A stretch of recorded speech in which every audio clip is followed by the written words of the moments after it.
Chapter 1. As I sit down to write this, I can feel the hairs on the back of my neck stand on end. It's been a long time since I've allowed myself to revisit the events that led me to where I am today. But for the sake of those who may come after me, I must tell my story, the story of how I survived the scary hours. It all started innocently enough. I was on tour, traveling from city to city, performing for thousands of fans every night. But something strange started to happen. It was around the time of the news that Tory had shot Megan had come out. Every time we stopped in a new city, I would wake up in the middle of the night, drenched in sweat, feeling like I was being watched. At first, I brushed it off as just a side effect of my hectic schedule, but as the weeks went on, the feeling only grew stronger. Then came the dreams. Horrific nightmares that felt so real, I couldn't shake them off when I woke up. I saw my ops. They were coming for me in every direction. I was being chased by shadowy figures, their eyes glowing with an otherworldly light. They seemed to follow me everywhere, and no matter how fast I ran, I couldn't escape them. As the tour continued, things only got worse. My team started to notice that I wasn't myself anymore. Dreams of XXX temptation kept me up at night. I was constantly on edge, jumping at the slightest noise, and then one night it happened. I woke up to find one of those shadowy figures standing at the foot of my bed, its eyes boring into me. I tried to scream, but no sound would come out. I felt paralyzed, like I was trapped in my own body. It was then that I realized I wasn't dealing with something that could be explained away. This was something beyond human understanding. I called in a team of paranormal experts to help me, but even they were stumped. They told me that I was dealing with an ancient entity, something that had been haunting me for a long time. I thought to myself, was this what Tupac felt like before death? I won't go into the details of how I eventually overcame this entity. Suffice it to say that it took a lot of courage and strength and the help of some very powerful friends. But the experience changed me forever. I now know that there are things out there that we can't explain, things that we can't fight with physical strength or material possessions, but I also know that we can survive them if we have the will to do so. So if you're reading this and you're experiencing something similar, don't give up hope. Reach out to those who can help you and don't be afraid to fight back. You can survive the scary hours I did, and so can you. Chapter 2. I never thought that I would be telling a story like this. I never believed in ghosts or the supernatural until I came face to face with one. It was a woman from my past, someone who I had loved deeply, but who had passed away under mysterious circumstances. It started with a dream.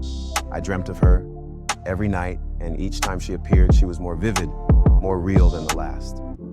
At first, it was comforting to see her again, to feel her presence beside me. But as the dreams continued, they became darker, more sinister. One night, I woke up to find her standing at the foot of my bed. I tried to speak, but my voice caught in my throat. She looked just like I remembered her, beautiful and vibrant, but her eyes were empty, devoid of emotion. She stared at me for what felt like an eternity before she vanished into thin air. After that, things only got worse. I started to see her everywhere, in the corner of my eye, in reflections and shadows. I could feel her watching me, following me, but whenever I turned around, she was gone. It wasn't until I heard her voice that I realized she was trying to kill me. I was in the studio working on a new track when I heard her whisper my name. I turned around, and there she was, standing in front of me. But this time, she wasn't just a vision. She was solid, real, and she had a knife in her hand. I tried to run, but she was too fast. She chased me through the studio, slashing at me with the knife. I could feel the blade cutting into my skin, the blood running down my arms. I thought I was going to die. But then, just as suddenly as she had appeared, she vanished. I was left alone in the dark, my heart pounding in my chest. I knew then that I had to do something. I couldn't live like this, constantly looking over my shoulder, waiting for her to strike again.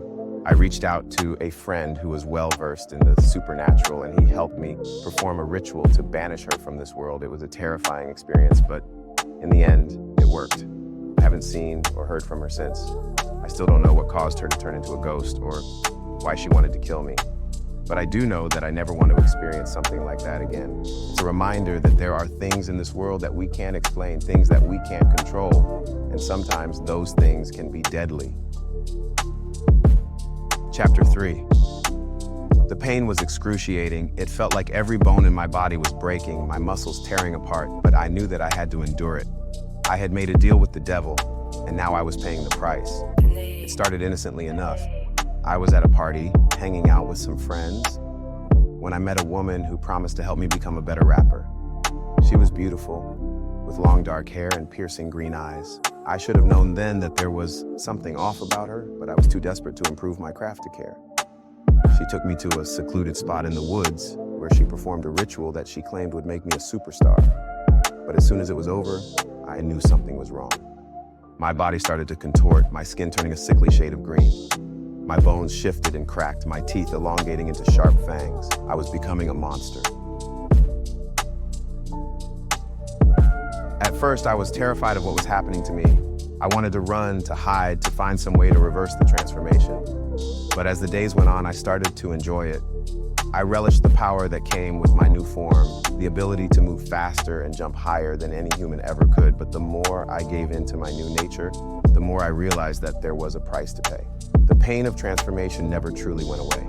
Every time I changed, it felt like my body was being torn apart and put back together again. And with every transformation, a piece of my humanity slipped away. I was no longer the same person I had been before. I was something else, something dark and twisted. And I knew that I could never go back. In the end, I had to make a choice. Would I continue down this path, embracing my newfound power at the cost of my humanity? Or would I try to find a way to reverse the transformation, to reclaim the life I had lost? I still don't know if I made the right decision, but one thing is for sure. The pain of transformation will haunt me for the rest of my days, a reminder of the suffering I endured to become something more. Chapter 4. I was back on stage performing for thousands of fans, but something was off. The crowd wasn't cheering, they were jeering. And as I looked out into the audience, I realized why. My rap enemies were there, standing in the front row, staring at me with cold, dead eyes. I tried to keep performing, to ignore them. But as I rapped, I could feel their presence growing stronger, suffocating me. And then all of a sudden, they were on stage with me, surrounding me, pushing me down to the ground. I tried to fight back, but they were too strong. They started to beat me, punching and kicking me with ferocity. And then just as suddenly as they had appeared, they were gone. I woke up drenched in sweat, but relieved that it was just a nightmare. Or so I thought. Chapter 2. The next night, I was back in my dream world. But this time, it was even more terrifying. My rap enemies were there again, but this time they were armed. They had guns and knives, and they were chasing me through the streets. I ran as fast as I could, trying to escape their wrath, but every time I turned a corner, they were there waiting for me. And then, just when I thought it couldn't get any worse, they caught me. They held me down, laughing as they took turns stabbing me with their knives. I screamed for help, but no one came. And then, just as suddenly as they had appeared, they were gone. I woke up gasping for air, my heart racing. But as I looked down at my body, I saw that it was covered in cuts and bruises. I realized then that I wasn't dreaming. My rap enemies were coming for me, even in my waking hours. The final night was the worst. I dreamt that I was in a dark alleyway, surrounded by my rap enemies. They were closing in on me, taunting me, telling me that they were going to end me once and for all. I tried to fight back, but I was outnumbered. They beat me to the ground, kicking me and stomping on me. And then, just when I thought it was over, they started to dismember me, tearing my limbs apart. I screamed in agony, but they didn't stop. They continued to mutilate me until I was nothing but a pile of flesh on the ground. I woke up covered in blood, my body aching, but as I looked around, I realized that I wasn't in my bed anymore. I was in the alleyway from my nightmare. And as I looked down at my body, I saw that it was still torn apart, just like in my dream.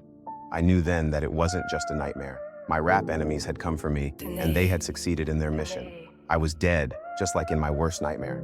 End of sample. Purchase full book at smsnovel.com.